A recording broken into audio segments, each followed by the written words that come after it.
Bueno, pues aquí seguimos. Que nos viene ahora un poquito de luz balear, ¿eh? Que viene de Mallorca. Bueno, pues desde Mallorca, Marina Senebre, arquitecta que también desarrolla proyectos a distintas escalas, incluido el diseño editorial. Es cofundadora de la iniciativa denominada Imperfecta Belleza, que busca cambiar hábitos de consumo por medio de acciones artísticas con elementos desechados. Eso sin olvidar su cuidado trabajo en el diseño de viviendas adaptadas a bellos entornos o particulares circunstancias urbanas. Su intervención la define leer y habitar. Marina, cuando quieras, explícanos en primer lugar el título. Gracias. Va a ser lo primero que explique. Estupendo.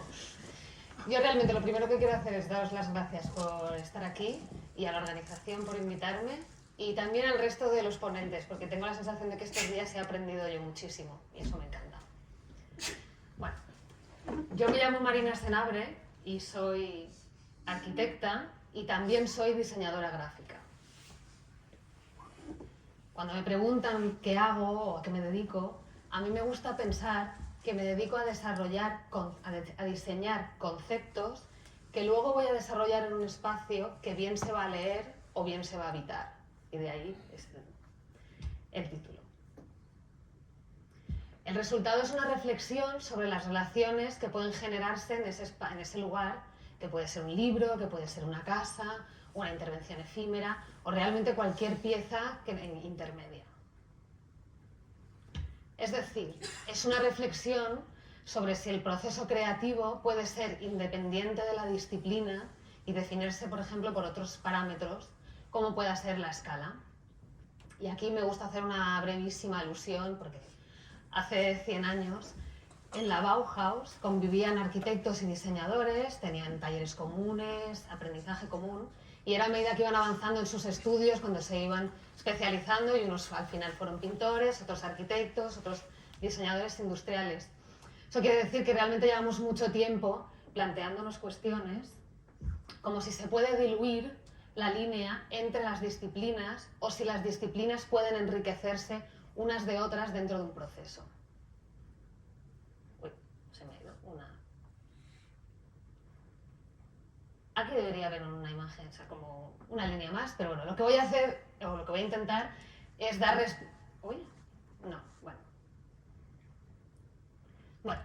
Bueno, lo que quiero hacer ahora es plantear una serie de preguntas que, bueno, están más relacionadas con las disciplinas que yo me siento más cercana, como ¿puede la arquitectura verse influenciada por el diseño gráfico? ¿O puede el diseño gráfico incorporar parámetros que estén tradicionalmente relacionados con la arquitectura? Y realmente estas preguntas las podríamos plantear también a la inversa. ¿Puede el diseño verse influenciado por la arquitectura o puede la arquitectura incorporar parámetros que entendamos más relacionados con el diseño?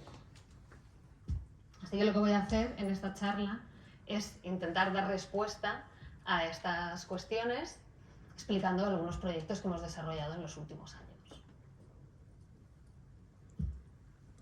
Casi en orden cronológico, quiero empezar por cómo la arquitectura y mi formación como arquitecta pudo influir o influye en mi ejercicio del diseño gráfico.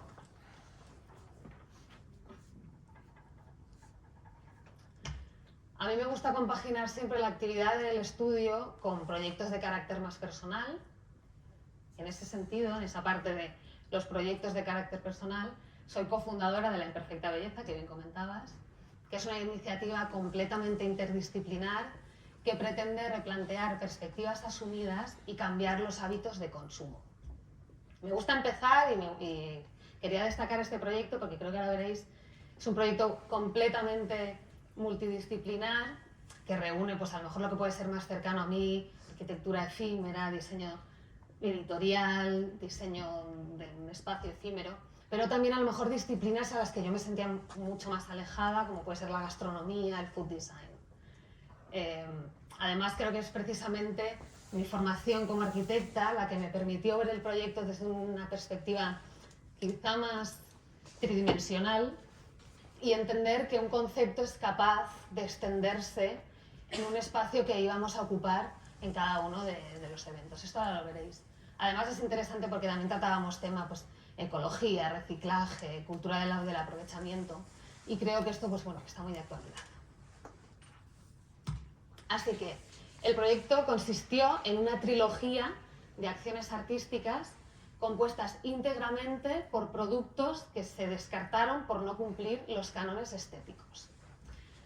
Es bonito también poner un poco el proyecto en perspectiva, porque nosotras, esto yo lo hacía con una compañera, empezamos a pensar en esto en 2015, hace casi 10 años, y yo creo que hay algunos términos que manejamos que en su momento resultaban un poco más novedosos, pero yo creo que ahora los tenemos muchísimo más asimilados. A lo mejor hay cosas que hasta os parecen trilladas, porque en realidad ha pasado tiempo, y eso quiere decir que hemos avanzado en el tema y que en el mejor de los casos hay cosas que incluso hemos incorporado ya. Pero como digo, el proyecto nació en 2015 y fue a raíz de la noticia de una legislación francesa. Resulta que ese año Francia prohibió por ley tirar comida. A pesar de que pueda parecer un poco insólito que algo así no esté regulado, lo cierto es que así era. Y aquí la prensa se hizo algo de eco, tampoco demasiado, pero fue suficiente como para que nosotras nos picara un poco la curiosidad y quisimos investigar sobre este tema. Se calcula que 1/3 de la comida que se produce se tira. Y también se estima que con la mitad de la comida que se tira se alimentaría a todas las personas que pasan hambre en el mundo. Y este hecho nos pareció demoledor. Es verdad que además se tira comida en todos los pasos de la cadena, en el huerto, en las casas, en una industria, y se tiran por motivos muy diferentes, pero hay un motivo que a nosotras nos pareció especialmente vergonzoso, y eran los cánones estéticos. Resulta que existen unos cánones estéticos que determinan qué piezas van a llegar al mercado y qué piezas se van a quedar por el camino. Así que nosotras decidimos llevar a cabo acciones con ese producto que se había descartado. Y empezamos a trabajar, es una trilogía, empezamos a trabajar en la primera edición. Y esta fue nuestra materia prima. Empezamos a trabajar con una zanahoria que sale retorcida, una naranja que tiene un diámetro demasiado grande o demasiado pequeño, una pieza que tiene un golpe. Se calcula que además un agricultor debe producir en torno a un 40% o así para hacer frente a todos estos descartes. Así que nosotras decidimos coger esta comida muy entre comillas fea y hacer cosas bonitas con ella, para demostrar que evidentemente es igual de comestible, pero para también poner en evidencia que la naturaleza no es capaz de producir en serie. Así que la primera edición de La Imperfecta Belleza consistió en un coloquio y una cena posterior y tuvo lugar en un estudio floral en Barcelona. Esto era 2016. Este era un espacio que habitualmente tiene un uso distinto, como os podéis imaginar, y que por tanto teníamos que rediseñar y repensar para convertirlo en un restaurante efímero durante una noche. En este punto debíamos ser capaces de transformar el lugar para que además el lugar pasara a formar parte de nuestro propio proyecto, que además suponía una especie de ejercicio como de arquitectura de interior efímero, con la complejidad que puede llevar no solo a acondicionar la sala para que haya unas 40 personas que iban a cenar, pero también teníamos que inventarnos una cocina efímera ese día, el lugar donde se iban a manipular el alimento, donde se iba a guardar el residuo, bueno, todo aquello. Ese día invitamos a personas del sector para que durante el debate previo explicaran bien la problemática, para que se metiera bien la gente en el tema. Además, en esa fase previa enseñábamos un poco las piezas como más desagradables, un poco en esa versión más fea, más en crudo. Y después, cuando ya estaba todo el mundo ya pues un poquito más informado, pasábamos a cenar y una chef que colaboró con el proyecto, que se acabó sumando en todas las ediciones, hizo un trabajo realmente fantástico en convertir esa comida que al ojo casi te daba la impresión de que no te la podías comer porque todos tenemos un poco el ojo ya hecho. Y sin embargo diseñó un menú que estaba delicioso, pero además hizo mucho hincapié en que estuviera muy bonito emplatado, para que tú sintieras ese contraste entre lo que primero habías visto y lo que luego te ibas a comer. Realmente la idea era que la gente saliera de ahí simplemente replanteándose cosas, y con eso nosotras ya estábamos contentas. Hicimos una pequeña publicación, aquí es donde entra realmente el diseño editorial, el diseño gráfico más puro, que recogía las intenciones del proyecto, muchos textos de gente que se fue sumando a la iniciativa, también algunas imágenes del proceso. Y repartimos un ejemplar a cada uno de los asistentes para que se lo llevaran a casa y bueno, para que actuara un poco de recordatorio de lo que había pasado.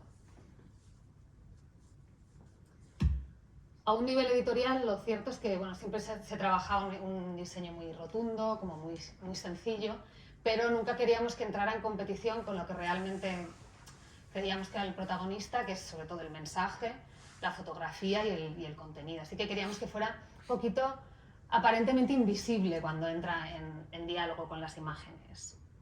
Y con el objetivo, además de ser coherentes al máximo con el proyecto, trabajamos en colaboración con una imprenta que nos estuvo separando papeles sobrantes de otros proyectos que se hubieran tirado para imprimir sobre ellos.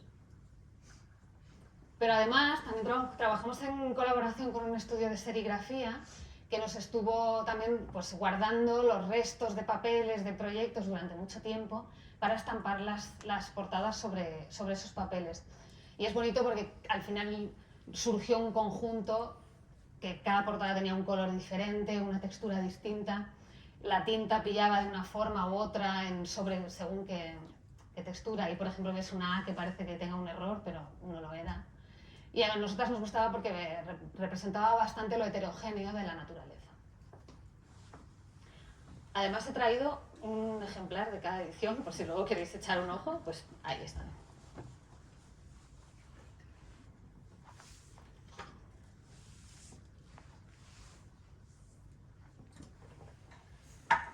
Y nos pusimos a trabajar, como nos gustó mucho la experiencia, pues nos pusimos a trabajar en la segunda edición. En este caso, quisimos desarrollar el tema a un nivel más profundo y reflexionar sobre los cánones de belleza que evidentemente no solo están afectando a una fruta, sino que nos aprietan a todos en todos nuestros ámbitos. Quisimos plantear la pregunta de si existe belleza en la imperfección y por qué consideramos algo una imperfección. En esta ocasión organizamos una exposición fotográfica que llevaba por título La piel es el narrador de la historia, en la que expusimos parejas o grupos de imágenes, de pieles, es un poco lo que estáis viendo en la pantalla. A un lado una piel de una persona, a un lado una piel vegetal, y establecíamos una especie de diálogos siempre entre ambas imágenes. Aquí hay otro ejemplo de lo que puede ser ese diálogo, esa especie de guiño visual que establecíamos entre pieles. Al final hicimos muchísimas fotografías porque a medida que íbamos contando el proyecto, pues resulta que todos tenemos algo que consideramos que no nos gusta y erróneamente. Y bueno, al final acabamos pues, fotografiando muchas arrugas, cicatrices, manchas, lunares. Al final todo aquello que consideramos erróneamente como un defecto, pero que no está más que contando la vida y la historia de nosotros mismos y por tanto deberíamos considerar bellísimo. Así que esta vez, el encuentro ya no estábamos sentados en un espacio, sino que decidimos hacer un recorrido a través de la exposición, en el que a medida que avanzabas en la exposición ibas encontrándote unas piezas que diseñamos nosotras también, que albergaban los pequeños platos diseñados por la misma chef, que los ibas cogiendo, estaban preparados para comer con las manos, para comer en movimiento, y entonces a medida que ibas avanzando en la exposición siempre tenía sentido justo la foto que estabas viendo con el plato que estabas comiendo de alguna forma, y al final de la exposición habías cenado, estaba ordenadito, al final había un postre y cenabas. Y también, pues como en la otra ocasión, todo el alimento estaba cedido y era el alimento descartado por no cumplir los cánones. Como sucedió en la primera edición, claro, esto tenía lugar en un espacio que habitualmente tiene un uso distinto. En este caso era una nave industrial, en un espacio enorme. Es en Poblenou. Para los que no lo conozcáis, Poblenou es un barrio de Barcelona que tiene un tejido industrial hasta el siglo XX, naves industriales que se fueron dejando. Pero en las últimas décadas se ha puesto esto muy de moda, se rehabilitan, tienen todos unos usos como muy híbridos. En este caso es una especie de coworking, un café. Y nosotras ese día, claro, debíamos repensar ese espacio para crear la exposición, para diseñar bien todos los recorridos. Era importante porque esta vez asistieron como unas 120 personas, entonces teníamos que pensar bien cómo las pausas, cómo iban a interactuar entre sí esas personas para que la recorrieran, para que lo entendieran, para que comieran, pero para que no se molestaran, porque al final cada uno llegaba una hora, pues con un poquito de desfase. Esa era un poco la complejidad que encontramos en esa ocasión. Además, esta vez no solo tenía el uso efímero justo en ese día, sino que la exposición debía funcionar también en vacío, porque iba a quedarse unas semanas en ese espacio y, bueno, tenía que funcionar también como una especie de exposición al uso, o sea, debía entenderse por sí sola, sin el apoyo de la dinámica del propio evento, de nosotras estar explicando, o de la gente, o de esos circuitos. Tenía que convivir pues, con el uso que tiene normalmente este espacio, que al final es hay gente que está tomándose un café o teniendo una reunión.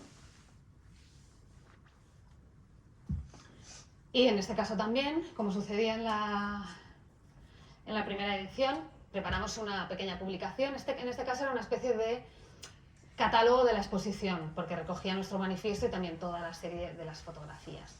Y trabajamos de la misma forma, tanto con la imprenta como con el taller de serigrafía, para imprimir y para estampar en papeles sobrantes de otros trabajos.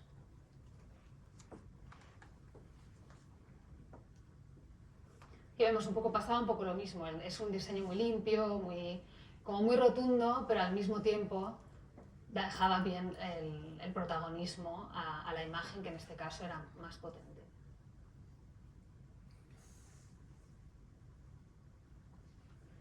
Como nos gustó bastante la experiencia y queríamos cerrar una trilogía, pues nos pusimos a trabajar en la tercera. En la tercera edición recogimos un poco el discurso de esa vez anterior y queríamos reflexionar esta vez sobre lo que nosotras llamamos la segunda piel, que no es otra cosa que ese tejido plástico indestructible que nos hemos inventado y que puede ser que nos sobreviva. Lo utilizamos un poco para pretexto para continuar el debate sobre la plastificación de la belleza, pero también traído un poco a nuestro tema el uso excesivo del plástico, a los residuos que generamos. Este encuentro esta vez consistió en una mesa redonda y en la que participaron profesionales de campos muy distintos. Teníamos desde un representante de la Agencia de Residuos de Cataluña, teníamos una experta en tendencias, también el CEO de una empresa que estaba intentando sustituir plásticos de un solo uso por un equivalente comestible. Y bueno, lo que queríamos era tener un poco puntos de vista muy distintos entre lo que puedan ser pues, datos más crudos, pero también desde un punto estético que pasa con esta problemática. Estuvo moderada además por un biólogo y presentador de TV3. Y esta vez también queríamos contar con una exposición fotográfica. En este caso fue una colaboración entre una fotógrafa y un estudio floral en la que se preparó un bodegón. La exposición se llamó Organic versus Plastic Degradation y era un bodegón formado por elementos florales y elementos plásticos que se fotografió desde el mismo punto de vista durante una serie de días. Claro, en cuanto iban pasando los días era muy evidente cómo la flor, el elemento natural, iba degradándose hasta deshacerse, mientras que el plástico permaneció impasible, como que aquí no había pasado nada. Lo utilizamos como una metáfora, pues bueno, para denunciar lo que puede pasar en el planeta si no nos ponemos las pilas. Como sucedía en las otras ediciones, este también era un espacio, era una nave distinta, también en Poblenou, que tiene un uso diferente, que tuvimos que repensar. En este caso, bueno, el desafío era un poco crear ese set, esa especie de escenario para que tuviera lugar la mesa redonda, el espacio donde iba a haber el público y que todo al mismo tiempo estaba de alguna forma abrazado por la exposición. Y como curiosidad, pues yo qué sé, en esta sala no había nada, tuvimos que inventarnos pues, el sistema de cómo colgábamos las cosas. Siempre había una complejidad añadida con la que no contábamos. Como, bueno, aquí son algunas imágenes del debate que hubo, fue bastante interesante. Y después también ofrecimos una especie de merienda compuesta y diseñada por la misma chef, que estaba formada por producto descartado de la misma manera. Y trabajamos de igual forma. También hicimos una pequeña publicación, en este caso también era el catálogo de la exposición, recogía toda la serie, también una serie de textos y trabajamos también tanto con la imprenta como con el taller de serigrafía para mantener esa coherencia. Esta pieza se tituló La segunda piel es el final de la historia. Hacía un poco alusión al título de la vez anterior, que era La piel es el narrador de la historia. Le dábamos así algo de continuidad a la serie de las publicaciones. Seguíamos un poco en la misma línea gráfica. Las fotografías al principio están llenas de color, llenas de vida. Como se va deshaciendo.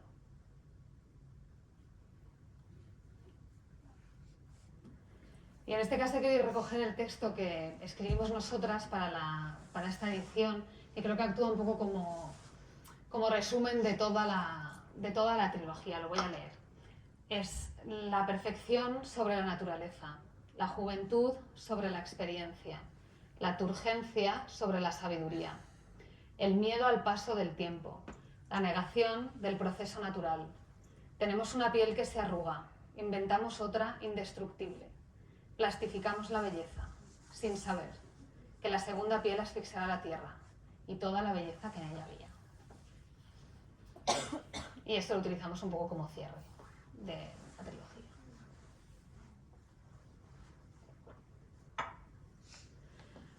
Pero bueno, ahora en el mismo orden cronológico, la verdad es que después de haber visto este proyecto, que para mí reúne muchas disciplinas, lo que quiero es como darle la vuelta y ver cómo el diseño gráfico o cómo mi formación como diseñadora gráfica ha podido influir o influye en mi ejercicio de la arquitectura.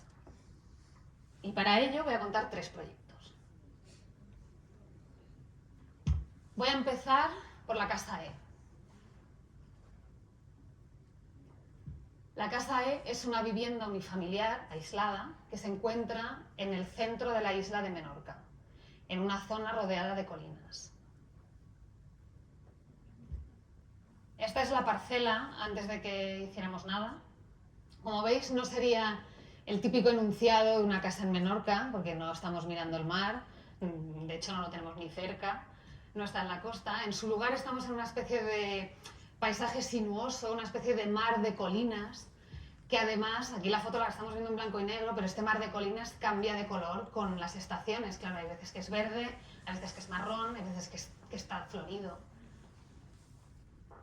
Con lo cual, la primera gran premisa de esta casa va a ser precisamente esto, es el paisaje. La intención de la vivienda es posarse sobre el paisaje, casi sin interferir en esa naturaleza ondulante. Es plantear una arquitectura que sea respetuosa, capaz de integrarse, pero destacar al mismo tiempo. Y para ello, la segunda premisa fue el juego volumétrico, las piezas. En lugar de proponer un único volumen compacto que pudiera competir de alguna forma con ese paisaje, lo que se decidió es deshacer la arquitectura en piezas de menor tamaño que ahora puedan interactuar con ese paisaje. De este modo, al plantear esas piezas de menor dimensión, el campo es capaz de colarse entre esos espacios intermedios que estamos generando, formando ahora parte de la vivienda, que se ha quedado completamente enlazada al territorio. Que en realidad es una premisa tan sencilla como este esquema que vemos.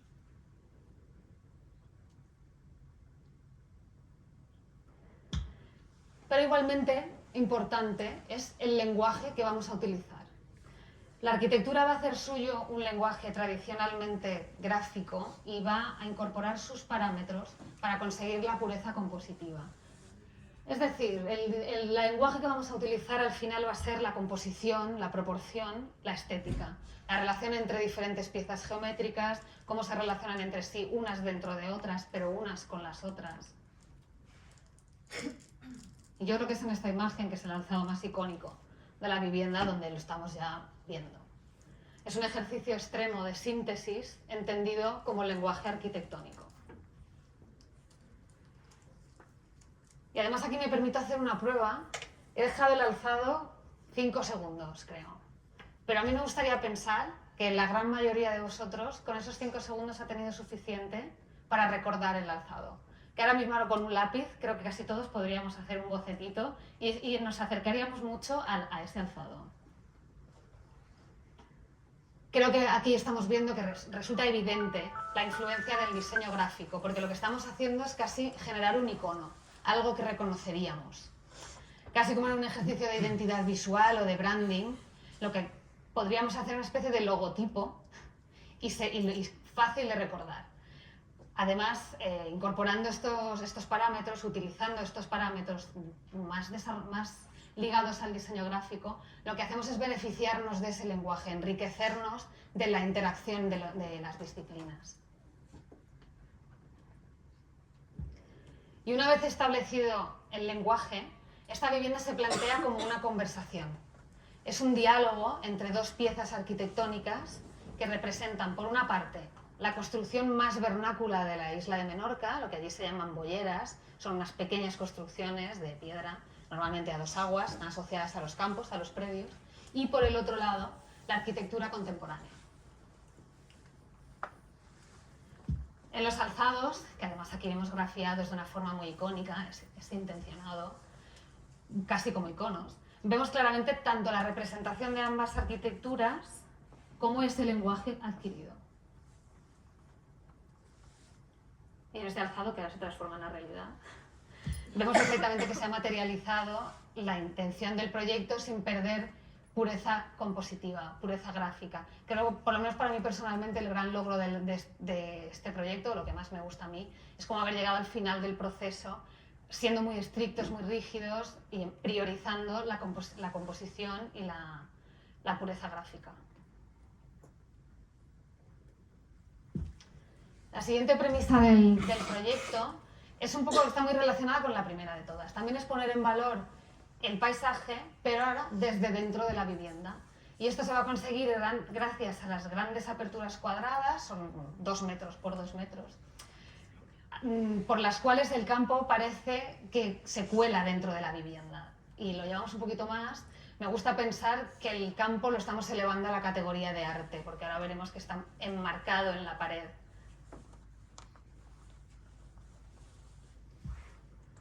Creo que lo vemos perfectamente, el campo forma parte de la vivienda. Pero además ese arte, eso que está enmarcado, como decíamos al principio, son obras de arte que están vivas, porque a medida que van pasando las estaciones cambian de color, cambian también de personajes, porque a veces están vacías, pero a veces ahí aparecen las vacas del campo vecino, o sea que también puede haber actividad en ellas. O en esta otra, que además lo que está enmarcado es la pared seca, que eso, como curiosidad, es un muro típico constructivo en Menorca, es un poco lo que está compartimentando todo el campo de Menorca. A un nivel constructivo, lo curioso es que se llama pared seca porque no tiene pasta, porque de verdad está construido solo en seco con piedra. Y bueno, a un nivel programático, la verdad es que la casa es súper sencilla, está pensada para una vivienda, para una pareja sin hijos, con lo cual se puede permitir que todo esté muy abierto, muy conectado. Y el programa se va a dividir en las 2 piezas. La pieza plana alberga el programa principal de la vivienda, sin embargo, la pieza 2 aguas actúa como una especie de pabellón auxiliar, hay espacio para los invitados y también para el autocuidado. En esta imagen, que a mí me gusta pensar que las 2 piezas parece que están hablando, o pues esta imagen de la planta de la pieza principal, que ya digo, tiene un programa muy sencillo, muy abierto, hay un par de patios, pero muy sencillo. Y sin embargo, esta otra imagen, que también es bastante icónica del proyecto, en la pieza 2 aguas, que es donde está el pabellón para invitados, también hay un espacio para la práctica del deporte y luego esta piscina interior completamente en contacto con el territorio, al situar la apertura cuadrada a nivel de suelo.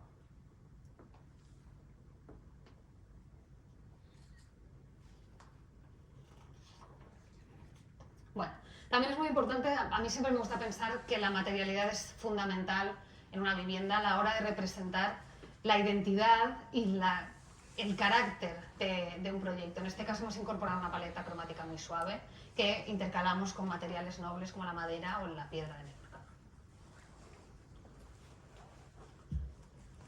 Podemos decir que desde el concepto hasta los detalles de la vivienda hemos buscado ese equilibrio entre la arquitectura tradicional menorquina con la arquitectura contemporánea. En ese sentido, por ejemplo, pues, el contenedor está todo recubierto en un mortero de cal, Esto hace un poco alusión a las típicas casas en Menorca. En Menorca se encalan cada año las casas. Además se encalan por completo, se encalan las paredes, se encala el techo, se encalan las vigas, con lo cual es muy habitual encontrarnos contenedores muy continuos, muy blancos. Nunca es el blanco del todo, es ese blanco roto, tal. Pero nosotros queríamos hacer alusión a esa impresión que te dan los espacios de Menorca desde la Texa, utilizando la técnica contemporánea. Por ejemplo, en la piscina interior, el material continuo incluso recubre los escalones, y esto hace referencia también a un safret, que es una pieza muy tradicional en Menorca. Son las piezas que acumulan el agua en los campos.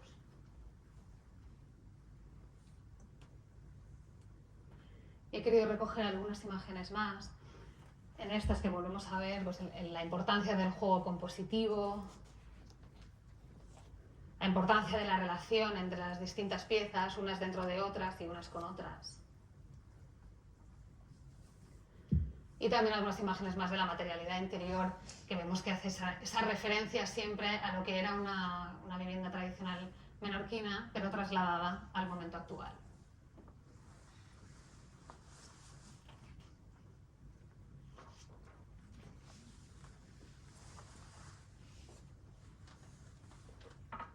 Y el siguiente proyecto que voy a contar es la Casa H. La Casa H es una vivienda, estudio y taller situada en planta baja en el centro de Valencia, en el lugar que además, casualmente, antes ocupaba un estudio de diseño gráfico emblemático en la ciudad. Y esto lo hablamos ayer, es lo que era el estudio de Paco. La intervención, aun siendo sutil, es clave a la hora de entender el espacio donde a partir de ahora va a convivir la actividad profesional con la vida cotidiana. Yo creo que antes de 2020, bueno, antes de 2020 casi todo era distinto, pero existía una línea mucho más firme entre lo que era una vivienda, lo que era un estudio. Parece que todo esto estaba más separado. Pero después de ese momento, esa línea ha tendido a diluirse. Creo que ante el nuevo escenario cambiante, nosotros los arquitectos y la arquitectura debe ser capaz de recoger y aplicar estas nuevas variables para poder evolucionar al mismo tiempo que lo está haciendo la vida de las personas, que está moviéndose muy rápido. El proyecto además surge precisamente ese año, fruto de ese nuevo contexto y con esas nuevas circunstancias. Así que la Casa H lo que va a hacer es reflexionar y plantear nuevas formas de habitar, poniendo el foco en la flexibilidad, la fluidez de los espacios y la completa conexión del interior con el exterior. Y bueno, la primera premisa de este proyecto es lo más importante de la casa, es el patio. En el punto de partida, nosotros cuando llegamos al proyecto, el estudio estaba dividido en dos zonas muy grandes, separadas por un patio. Primero, en la primera zona, pues era más en la parte de estudio, más en contacto con la calle, con el cliente. Había un patio, separaba. Y después había una zona bastante amplia, que en ese momento era una especie de almacén para el archivo gráfico. Nosotros lo que queríamos hacer era darle la vuelta a este concepto. A partir de ahora el patio no separa, sino que une.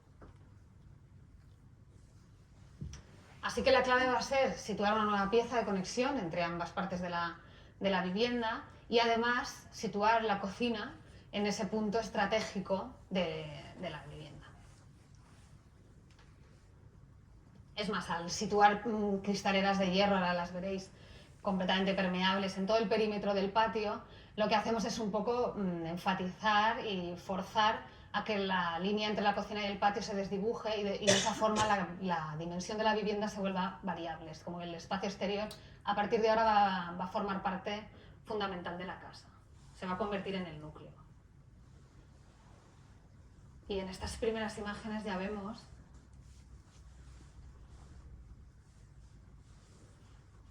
la cocina se ha convertido en el corazón de la casa.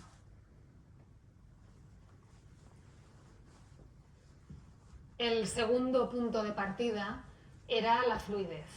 El proyecto propone habitar la casa de una forma versátil, en la que todos los espacios están conectados mediante cerramientos flexibles, cerramientos ligeros. De hecho, solo dejamos una puerta, solo hay la puerta del baño. O alrededor de piezas de carpintería que están pensadas para ser capaces de evolucionar en el tiempo. Y aquí sí que he querido enseñar la planta porque creo que es donde se ve perfectamente cómo funciona a partir de ahora la casa. Además también nos vamos a olvidar del tradicional esquema zona de día, zona de noche. Lo que vamos a hacer es una especie de gradación de la privacidad y vamos a ordenar los espacios desde el más público al más privado. De esta forma vamos encontrándonos, todavía hay estudio, todavía hay actividad profesional aquí, cómo vamos avanzando hacia el patio, que es el corazón de la casa, y cómo en la parte posterior, que está dividida en dos partes, primero nos encontramos una pieza de carpintería, es lo que comentaba, está pensada para que pueda evolucionar en el tiempo, ordena la circulación a su alrededor, pero sin restringir nada, es una especie de zona de noche completamente atípica. Y después en el fondo está el taller, que a pesar de ser también parte de su actividad profesional, para los habitantes de la casa es lo más privado para ellos. Y aquí en estas imágenes pues empezamos a ver esa pieza de carpintería, donde se duerme pero de una forma abierta, y también los filtros de privacidad que íbamos incorporando.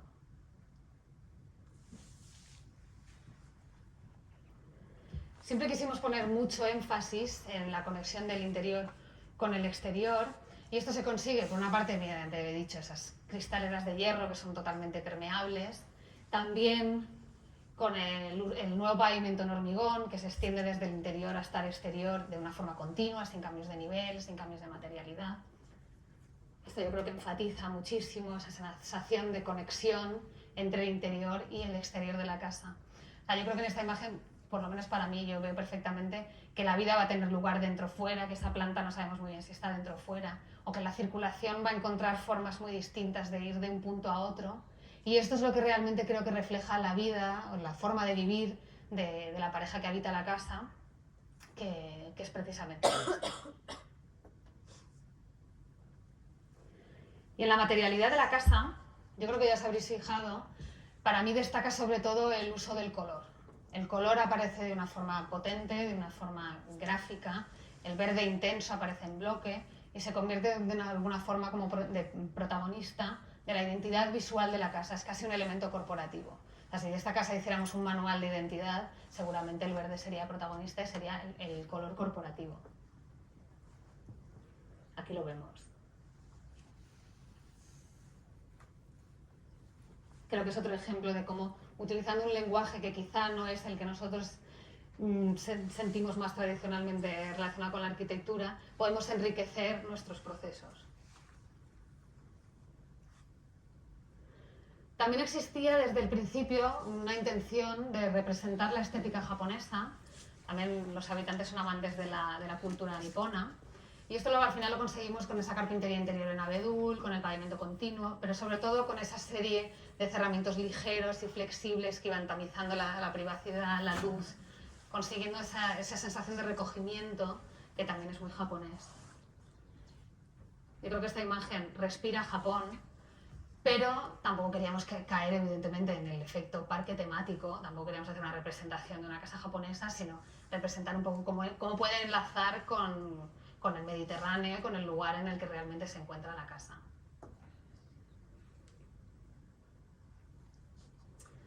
Y también era fundamental, que era una intención desde el principio, el respeto por la preexistencia. Queríamos poner en valor el espacio que había albergado ese estudio de diseño gráfico, y lo queríamos hacer con total respeto y con total admiración.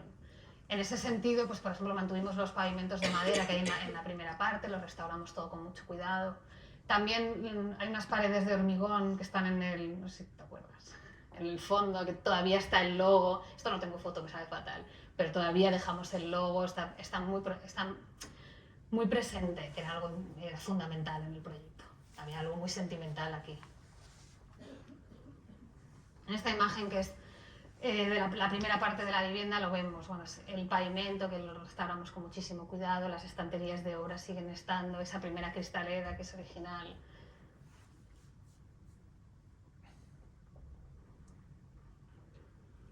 Aquí también pues, he recogido algunas imágenes más, pues en estas que volvemos a ver que la cocina es el núcleo de la casa, el verde entendido como color corporativo. También en esta el uso de la iluminación. Para mí la iluminación es fundamental es algo que determina muchísimo la identidad de la casa. En este caso queríamos que fuera siempre muy tenue, muy suave. También un poco en ese hilo de la influencia nipona, al final de ser algo pues también muy de recogimiento, muy con la luz muy baja. Y en este caso también he querido recoger el texto que escribimos para el proyecto. El resultado del proyecto es una vivienda convertible y fluida. Es interior y exterior al mismo tiempo. Es casa, estudio y taller. Es capaz de adaptarse y modificarse en el tiempo. Es Valencia y Japón. Es respeto por lo preexistente y nuevas relaciones entre los espacios. Pero sobre todo, supone un punto de partida y una oportunidad para idear nuevas arquitecturas y nuevas formas de habitar. Lo que quiero decir es que no quiero decir que este proyecto ya sea la guía para las nuevas formas de habitar, sino que realmente estamos ante un punto de partida, ante algo que está cambiando y que nosotros debemos ser capaces de recogerlo y de trabajar con ello.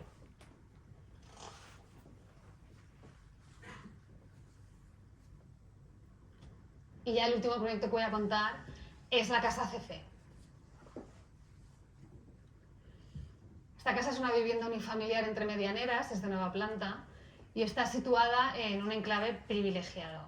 Una de sus fachadas da una de las calles más emblemáticas de Mahón, estamos en Menorca otra vez, y la segunda fachada vuelca directamente sobre el puerto de Mahón, que es impresionante. Si no me equivoco, es el puerto natural más grande de Europa y es una maravilla. Si no lo conocéis, os invito a que vayáis a Menorca, es precioso. Así que la vivienda va a plantear siempre una mirada en dirección al mar, pero sin dar la espalda, sin olvidarnos de la ciudad. Y en ese sentido, el punto de partida, la primera premisa fue precisamente la bidireccionalidad de la casa. Está marcada por el tamaño de la parcela, ahora veremos que es muy pequeña, y sobre todo por su ubicación. Así que en este sentido, para subrayar esa singularidad, lo que vamos a hacer son plantas completamente abiertas. Las plantas se van a orientar siempre hacia el puerto, siempre hacia el mar, con grandes aperturas cuadradas, una vez más, que enmarcan el puerto, también terrazas, pero en realidad la casa va a estar siempre conectada en ambas direcciones. De esta forma, estas estancias abiertas, además la orientación más o menos coincide este-oeste, van a tener luz natural tanto por la mañana como por la tarde, y además, que esto es lo interesante, creo que permiten perspectivas cruzadas completas que de alguna forma están conectando la ciudad con el mar. Y la segunda premisa es parecido al proyecto primero, fue como la organización mediante cajas. Tenemos un tamaño muy reducido, entonces la forma de que podamos conseguir esos espacios amplios es ordenar las plantas mediante medias alturas y cajas de madera que van a albergar los usos más privados. Es un poco lo que pasa aquí, que es un espacio amplio y hay una especie de caja que está albergando cosas. Voy a explicar primero la planta segunda, aunque parezca un poco raro, porque realmente es donde se pone más en evidencia. Es la planta que recoge la zona de noche. Esta vivienda también está pensada para una pareja sin hijos. No es la misma pareja sin hijos, pero también es una pareja sin hijos, con lo cual esto te permite un poco precisamente eso, que todo pueda estar abierto, que todo pueda estar en contacto. En esta planta es muy evidente, hay una caja que ordena el espacio a su alrededor, crea el dormitorio, el vestidor y el lavabo, y hay una media altura. El resultado, ya veréis, es un espacio sin puertas, que tiene luz natural por ambas fachadas y que además tienes vistas tanto de la ciudad como del mar. En la planta lo vemos perfectamente, lo pequeñito que es, tenemos esa caja grafiada más en oscuro y cómo el resto del espacio se ordena a su alrededor. Pero yo creo que es en la imagen donde nos estamos haciendo bien una idea de cómo funciona el espacio, esa caja de madera de roble que tiene dentro, tiene dos pequeñas estancias, es la ducha y el baño, y esta media altura que zonifica el vestidor del dormitorio. En este caso, por ejemplo, para salvar la media altura, diseñamos esta pieza que está hecha en piedra de marés, que es la piedra de Menorca, en piedra natural, que trabajamos de una forma casi escultórica.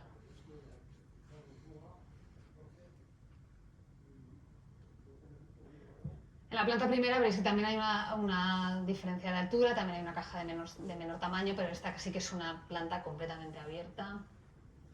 conecta la ciudad con el mar, acaba en una terraza, acaba sobre el mar, tiene una apertura cuadrada gigante, pero también unas balconeras que dan a la ciudad.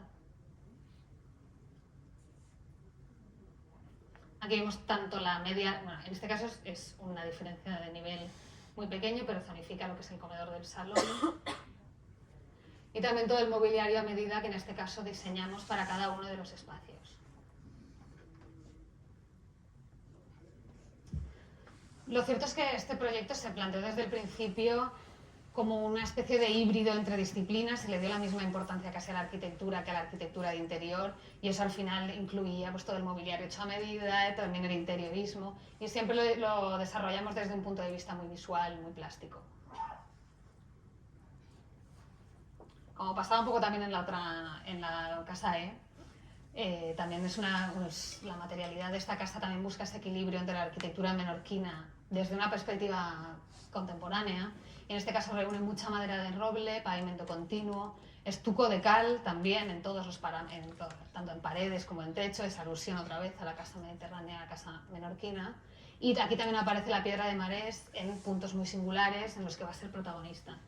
Eso pasaba en la pieza que salva la media altura, en la planta segunda, hasta que era casi una escultura. También es importante la madera de roble entendida como un paramento continuo más. Se trataba sin ornamentos, se trataba sin ningún detalle, sin agarradores.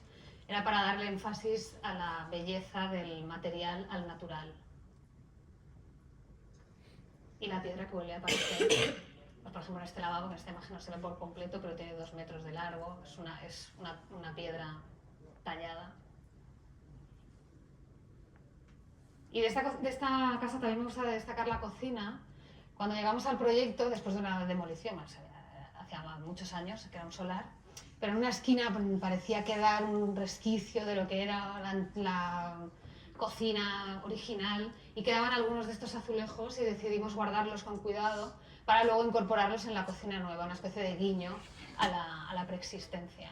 Y los colocamos de esta forma, esta composición gráfica, esta composición fuerte, que creo que destaca precisamente por eso, por un lenguaje que quizá no sea el que estamos acostumbrados. Dentro de la materialidad de esta casa, estos ya son detalles que voy a entrar poco. Una casa tan pequeña, al final teníamos que diseñar y aprovechar todo el espacio, y en ese sentido, por ejemplo, debajo de cada tramo de escalera, este es el tramo de la planta baja, pues lo que parece una superficie continua más de madera, en realidad cada pieza es extraíble, hay almacenamiento, hay una especie de armario que se extrae, hay incluso una lavandería pequeña en la zona más alta. Y aquí también hay algunas imágenes más, la escalera, la cocina en planta baja. Un poco la armonía cromática que al final conseguimos en la casa.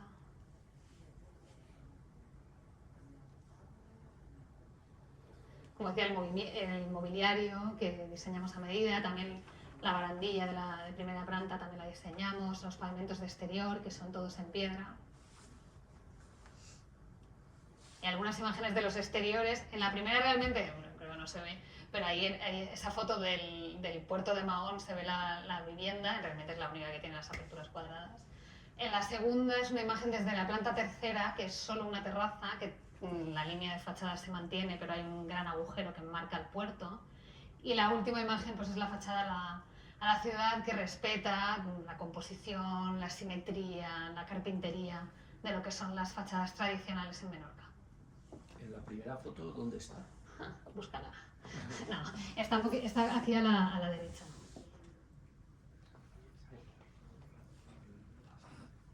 Casi a la derecha de todo. Sí. No la veo todavía. Lo dejo hasta que lo encontremos. ¿Y la fachada de detrás la habéis hecho nueva del todo? Las dos fachadas están esa no existía. Ninguna, no, eso era un solar, ninguna fachada existía. Pero la fachada de la ciudad, también por normativa, es obligatorio que respete y que... Te sale esa Claro. similar. Bueno, había un juego, hay una especie de doble plano que en la imagen no se ve bien, todas las balconeras están retiradas el grosor del muro, con lo cual en realidad hace una especie de agujero único en la fachada y una jardinera. Ahora mismo está todo ahí como súper florido. Y entras por el garaje. Es que el garaje, esa pieza, en realidad alberga las dos puertas, la puerta del garaje y la puerta de la vivienda. Pero entras al garaje directamente, o sea, no separas un vestíbulo del garaje. El garaje está tratado como una parte súper noble, materialmente es exactamente igual. Pero de ese no ha habido ninguna foto, ¿no? No, pero la debería tener, porque además lo separamos con una cristalera de hierro súper interesante, corredera. Era una forma como de que al final el garaje no fuera un espacio residual, sino para darle dignidad. Y en realidad, hasta aquí hemos llegado con los proyectos. Yo creo que en este punto, que hemos visto de proyectos de disciplinas muy diferentes, a mí creo que lo que me gustaría hacer es retomar las preguntas que hemos planteado al principio de todo, exactamente las mismas preguntas. Marina, antes de que sigas, ¿puedo hacer una pregunta sobre esa casa? ¿Las diferentes alturas están buscadas o responden a la...? No, están buscadas. ¿No hay una necesidad topográfica del solar en...? Es verdad que en planta baja sí que teníamos una diferencia de nivel, que salvábamos entre... O sea, hay dos zonas, pero en las plantas de arriba podríamos no haberlo hecho. Pero decidimos llevar ese juego para precisamente zonificar cada una de las plantas, para que los usos pudieran estar conectados, pero de alguna forma entendieras los espacios. Y bueno, pues esto, hemos llegado hasta aquí. Me gusta recordar, pues cuando al principio estábamos hablando si las disciplinas pueden interactuar unas con otras, si pueden enriquecerse, cuando hablábamos de si en la Bauhaus, que si estaban todos juntos, aprendiendo juntos. Para tomar exactamente las mismas preguntas. ¿Puede la arquitectura verse influenciada por el diseño gráfico? ¿Puede el diseño incorporar parámetros tradicionalmente arquitectónicos? Y esta la planteaba la inversa también. ¿Puede la arquitectura incorporar parámetros tradicionalmente del diseño gráfico? Claro, evidentemente para mí la respuesta es sí. Muchas gracias.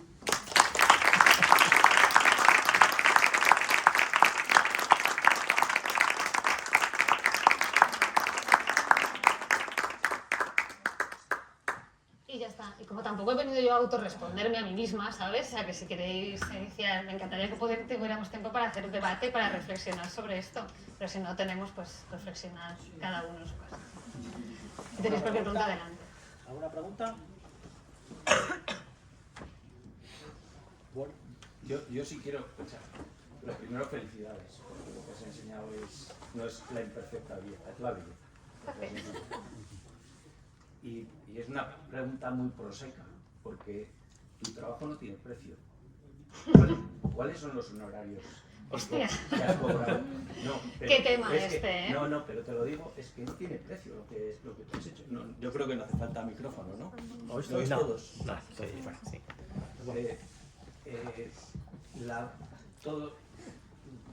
Todo es maravilloso, pero la primera casa es brutal. Eso no hay dinero para pagarlo. A mí también me lo parece, ¿eh? No hay dinero, o sea, pero no fue así. No, pero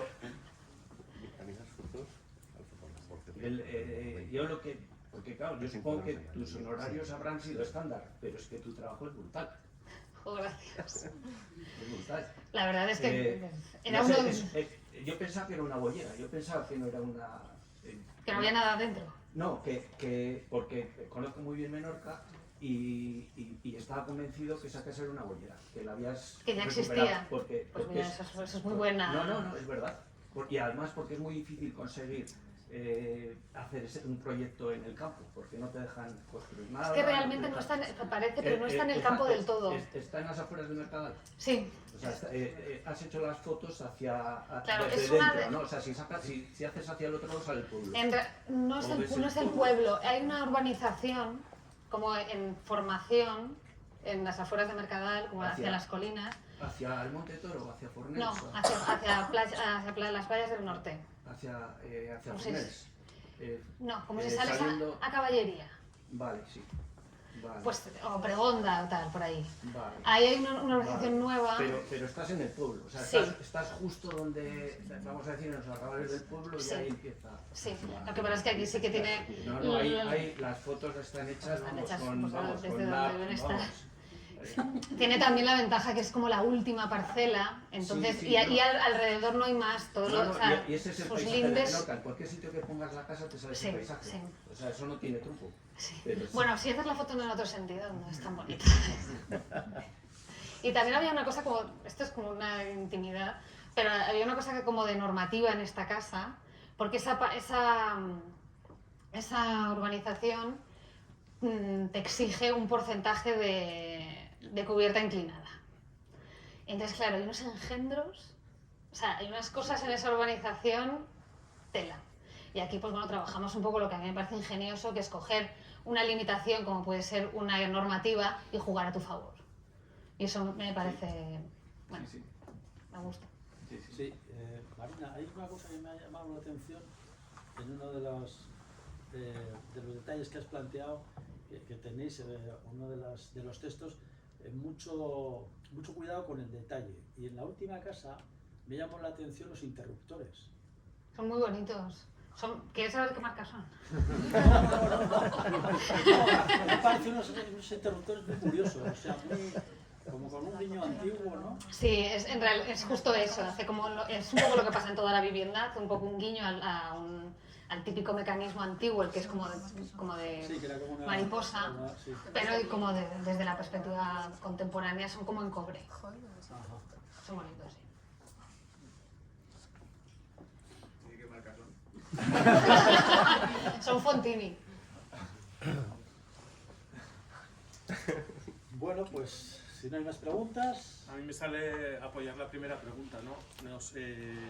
A ti y al resto de ponentes que ha habido estos 2 días, porque yo era lo que permanentemente estaba pensando. Los honorarios, ¿no? Los dibujos tan elaborados de los ponentes primeros de ayer, las peleas de Emilio con... eso está pagado, esa era mi pregunta. Es decir, Yo creo que nunca está pagado. Sí, pero son conceptos diferentes, ¿eh? Porque ese proyecto, el primer proyecto, ¿qué presupuesto tienes? ¿150.000 euros? En principio teníamos unos 200.000 euros en presupuesto, que al final fueron 400. Vale, sí, pero yo lo que te quiero decir es que es un proyecto tan pequeño que no puedes... Que no puedes pedir el oro y el moro, porque al final estás... O sea, te quiero decir que no puedes establecer ningún parámetro para buscar un equilibrio. Por lo menos ningún parámetro como digamos objetivo. Correcto, o sea, Claro. vamos, tus vecinos esos que han hecho lo que han hecho, seguro que todos han cobrado más que tú. Pues seguro, porque son casas de a lo mejor de 400 metros y solo por euro el metro cuadrado Sí, te sale un presupuesto mayor y habrá gastado 500.000 y él habrá habrá hecho cobrado las más. cuentas con Sí, 500.000. sí. No, es que ese matiz es importante porque, claro, ayer cuando estaba Tuñón hace un proyecto de 10 millones de euros y en 10 millones de euros cabe todo. sí, Pero, no, eso es así, pero los de ayer, o sea, yo he tenido algunas experiencias que ha habido donde el proyecto se ha frustrado en esos juicios. Él decía, yo he hablado con asociaciones ecológicas. Yo no pude hablar con asociaciones ecológicas porque era un proceso judicial donde Claro. ni siquiera estaba. No había nadie al otro lado y se frustró el proyecto y se frustró todo.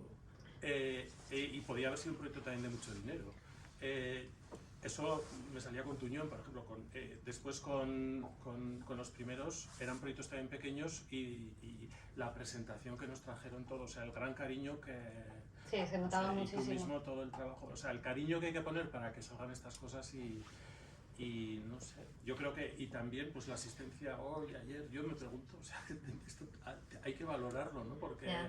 Es que además yo creo si que... no, vamos a vivir en espacios como la foto si hubiera salido para el otro lado, que es, Claro. que es todo va siendo así. Claro, Porque ¿quién claro. sostiene profesionalmente, qué se hace Juana de Arco para sostener una calidad? Claro. Si no Es que yo creo hay- que estos proyectos salen así cuando te involucras a un nivel como sentimental con el proyecto. O sea, yo para mí creo que los proyectos cuando al final estoy contenta, cuando los he sentido como si fueran para mí. Esos proyectos que los haces, que te vas a la cama pensando en ellos y Y hay esa relación un poco, pues eso, sentimental con el proyecto, sí. Y en cuanto empiezan a haber temas de estos que complican muchísimo, que todos tenemos un montón de proyectos en el cajón, porque hay un montón de proyectos que se quedan por el camino, porque es un proceso larguísimo, pueden pasar muchísimas cosas entre que empiezas el proyecto y lo acabas. Entonces, si pasa que hay como una ruptura de la relación, de confianza con el cliente y tal, es muy fácil como desconectar, y entonces es cuando al final dices, es que no me vale el dinero. No me vale. Y tienes que hacer un ejercicio fuerte de mantenerte ahí, de poner el proyecto por encima de otras cosas. Bueno, no es fácil. Y también la colaboración de los gremios, ¿no? Casi todos los que habéis traído en los 2 días habéis traído colaboraciones muy positivas, ¿no? Yo Sí. traería colaboraciones muy negativas, ¿no? Donde yo intento hacer diseños y lo dejas en la fábrica, le estás llamando todos los días, venga, dime si vas a hacer, dime si vas a hacer, y te llama un día después de meses que has estado tú detrás de él, meses y meses, y te dice, oye, que ya lo he soldado. Pero ¿cómo que lo has soldado? Y no me has avisado, y no me has dicho, joder, pues podríamos haber hecho, no, ya está, tómalo. O sea, pues eso, ¿no? Tiene que haber voluntad de los... Yo esto es lo que me estaba viniendo todo el rato, ¿no? Habéis traído lo mejor. Y hacer un realidad, equipo es muy importante. Pero yo creo que también existe otra estrategia. Bueno, igual me meto donde toca contestar a ti. No, me encanta que haya esto. Un poco de lo que estás hablando, yo creo que hay otra estrategia, que es con los jugadores que tienes, ver qué táctica emplear, ver hasta dónde puedes alcanzar.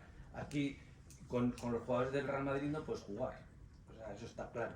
Pero bueno, juegas con jugadores, y con esos jugadores, con esos gremios, o sea, yo creo que la estrategia es más tener esos gremios de confianza que sabes lo que les puedes exigir, que no hacer un diseño para que lo construya. Claro.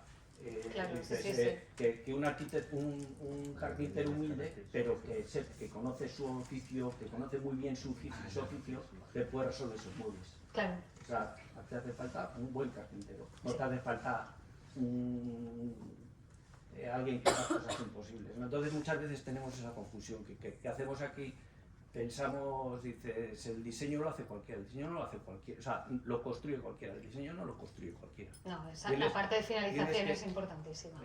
Tienes que tener esa complicidad, pero esa complicidad nace de que tú sabes lo que le puedes exigir, no de ahora yo te exijo, dices, pero si eso es como montarle a un taxista en un Fórmula 1. O sea, sí, los dos están todo el día al volante, pero es que no tienen nada que ver. También creo que importa, o sea, para mí es muy importante entender que es un trabajo en equipo. Y me gusta mucho cuando haces equipo, que es un equipo amplísimo. Me gusta mucho en cada obra decirlo, que esto es entre todos, que aquí, que yo no mando, que aquí seguramente tú sabes más en algunas cosas que yo, pero yo sabré más que otras que tú. Pues aquí sumamos si entendemos que remamos juntos y que es un equipo. Sí, y que te mejoran. Claro, y que si sale bien nos beneficia a todos. Por supuesto. Claro. Se comparte. Claro. Es el triunfo es de todos. Los 4 habéis traído esa cuestión. Yo sí. Los 4 habéis traído. Los 4 conferencias habéis ido trayendo esa cuestión de cómo se ha ido trabajando. Sí. Bueno, pues muy bien. ¿Alguna cosa más? Sí. Sí. Yo quisiera saber de quiénes fueron tus influyentes o más o menos en quién te basaste. Tus referencias. La referencia es un término, es difícil. Yo creo que es evidente que siempre tengo una especie de influencia japonesa, escandinava. O sea, es evidente que tengo referentes de ese tipo y creo que se ve en muchos proyectos, pero no, o sea, ¿quieres que te diga? O sea, a mí, por ejemplo, Sana me vuelve loca. Claro. Se nota, ¿no? O Tadao Ando, o sea, la utilización del material al desnudo, el hormigón, esto me encanta. O los suizos también me gustan mucho. O sea, en arquitectura, Zumthor, pues a lo mejor es... Pero a nivel gráfico los suizos son... O sea, me parece un referencia, es que son maravillosos. O sea, cómo trabajan eso dentro de un sistema, pero cómo puede ser... no aburrido, o sea, potente, pero ordenado al mismo tiempo. Yo siempre que he ido a Suiza es como, ¿cómo es posible que todos los carteles, todos dicen algo, pero sin caer en la uniformidad? No como que todos son iguales, son aburridos, sino cómo funcionan. Yo creo que ahí me movería, sí. Y luego sin olvidar que evidentemente que soy mediterránea y que creo que en todos los proyectos me gusta que haya identidad del lugar en el que se encuentra. Eso también es evidente. ¿Y todo el diseño de interiores y tal, todo fue basado tuyo o también tuviste como ayuda? No, en ninguno de estos proyectos había otra figura. Llevábamos el proyecto hasta el final, hasta donde me dejaron. Gracias. Que también tienes que tener suerte, ¿no? Que te deje el cliente Claro. carta blanca. Es que también hay una relación como de confianza ahí. O sea, yo eso lo digo también muchas veces, o sea, cuando además te dedicas a la escala doméstica, que al final estás representando la forma de habitar de una persona, haces una especie de traducción de esa persona en un lenguaje tuyo, en un lenguaje arquitectónico, que también puede pasar en un ejercicio de identidad visual, que haces una traducción de esa persona en un lenguaje nuevo.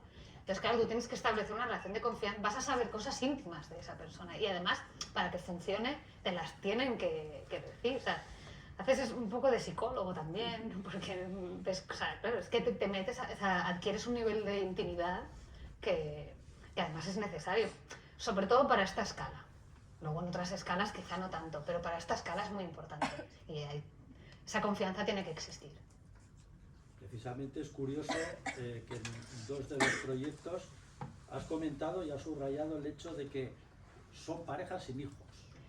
Claro. Eso influye, según hemos visto en el proyecto, en la realización del proyecto, pero eso puede cambiar también, es decir, pues pueden tener hijos. ¿Qué ocurre con el Claro, una de las dos parejas ya no podía tener hijos, ya estaba.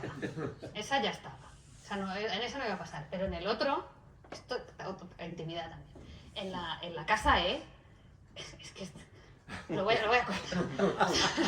Esta casa empezamos y eran una pareja joven, más o menos un poco mayores que yo, pero joven, que habían decidido no tener hijos y entonces querían esta casa. En la pieza principal está todo también medio abierto, solo hay una puerta con la habitación, pero todo lo demás. Y no hay otra habitación dentro de la pieza principal. La otra habitación está en la pieza Dos Aguas, que es como para que si vienen invitados que se queden ahí, o sea, para que no molesten. Pero durante el proceso, claro, lo que decía antes, es tan largo un proceso de este tipo, abarcas un par de años o 3. Durante ese tiempo se separaron,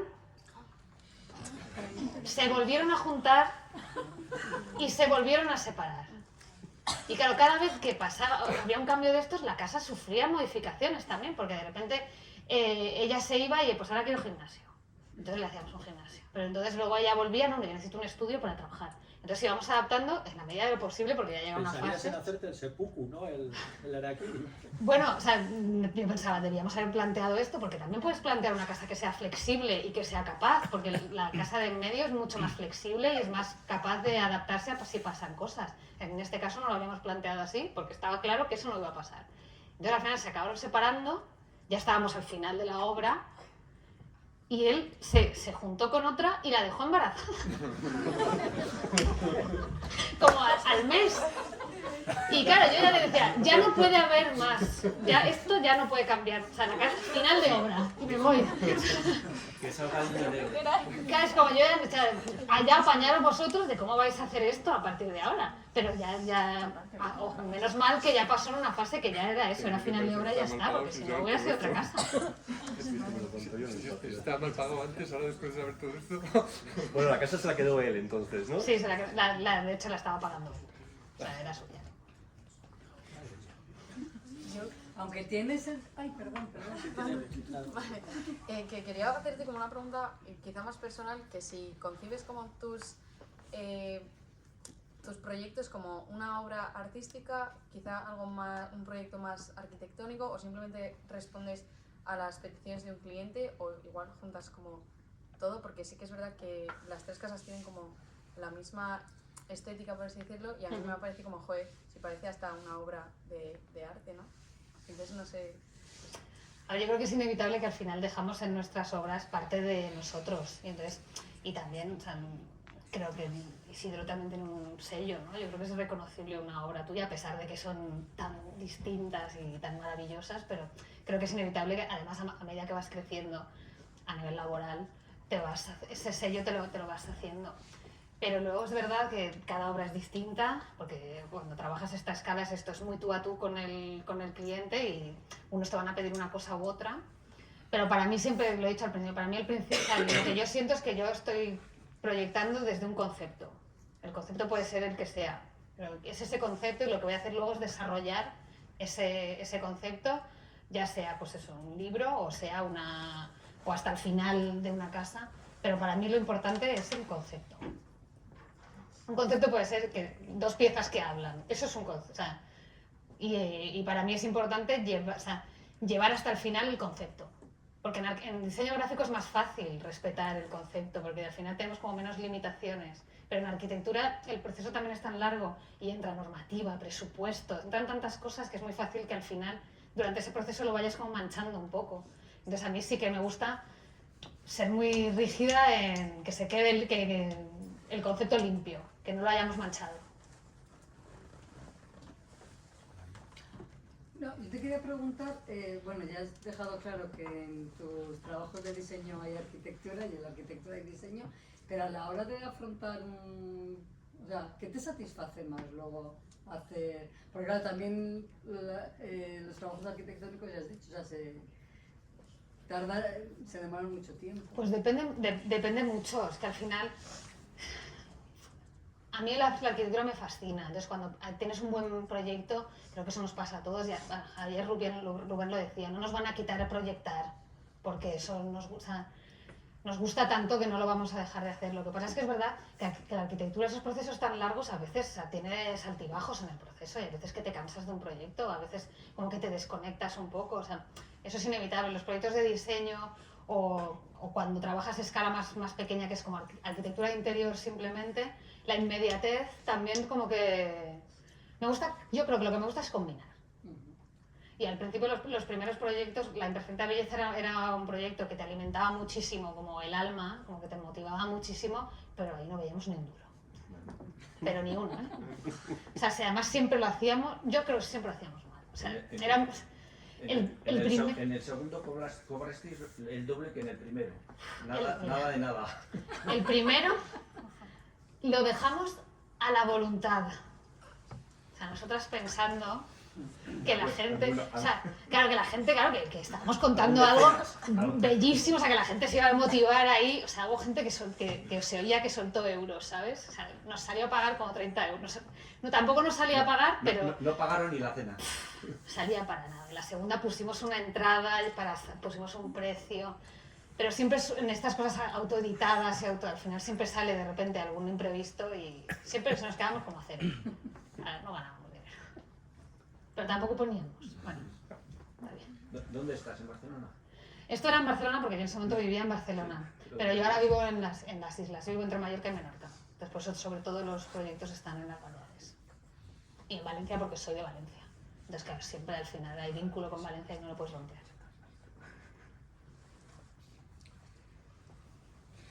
Bueno, pues ahora creo que ya sí, nos podemos despedir. Cerramos aquí estas jornadas organizadas por el Colegio de Arquitectos de Arquitectura de Álava. Las escalas del diseño se han llamado, hemos tenido estos invitados tan fantásticos y muchísimas gracias por venir. Y gracias, por supuesto, al colegio. Así que aquí se acaba todo. Gracias.